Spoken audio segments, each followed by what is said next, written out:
Guntur municipal corporation నిద్రపోతుందో మేలుకొనుందో అర్థం కాల. 44 వాహనాలు మిస్ అయినాయట. ఎవరో కంప్లైంట్ ఇస్తే కానీ తెలియలేదు. ఏం వాహనాలో తెలుసా? పోనీ మన కారో బస్సో లారీనో ఇట్లాంటివి అంటే ఎవడో ఎత్తుకుపోయాడంటే అర్థం ఉంది. చెత్త వాహనాలు ఎత్తుకుపోయారట. మరి చెత్త వాహనాలు ఎత్తుకుపోయిన చెత్త ఎదవలు ఎవడో తెలియదు. నగరంలో చెత్త పాయింట్ నుంచి డంపర్ బిన్లను ఎత్తి తీసుకెళ్లే డంపర్ ప్లేసర్ వాహనాలు 17 ఉండాల్సి ఉంటే 9 ఉన్నాయంట. ఆ వాహనాలు ఎవడెత్తుకుపోయినట్టు? అట్లాగే ఇంటింటి దగ్గర నుంచి తడి పొడి చెత్త సేకరణ ఆటోలు 42 ఉండాల్సి ఉంటే ఇప్పుడు 6 ఉన్నాయంట.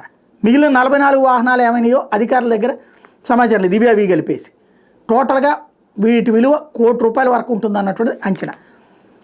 ఒక్కో దానికి సంబంధించినటువంటి ఇవన్నీ కలిపి అంటున్నారు. కానీ ఇక్కడ 44 వాహనాలు ₹1 కోటి ఏంటి, మొత్తం కలిపితే సెకండ్ హ్యాండ్ థర్డ్ హ్యాండ్ లెక్క కడుతున్నారు.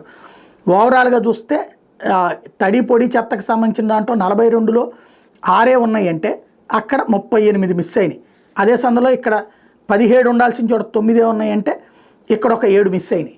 ఇవన్నీ కలిపితే ఏమైనాయి, ఎవరు తినేశారు అంటే ఇవన్నీ సిటీలోనే నడుస్తున్నాయి. జిహెచ్ఎంసీ ఆఫీస్లో నుంచి పోయినాయి. వీళ్ళకి డబ్బులు వెళ్తున్నాయి అంటే ఆ వెహికల్స్ నడిపే వాళ్ళకి డబ్బులు వెళ్తున్నాయి. కానీ గుంటూరు మున్సిపల్ కార్పొరేషన్కి సంబంధించినటువంటి డబ్బులు మాత్రం ఆ వాహనాలు మాత్రం మిస్ అయినాయి. ఇది సరిగ్గా దర్యాప్తు చేస్తే ఇదో పెద్ద కుంభకోణం. ఏం తెలుస్తారో చూడాలి.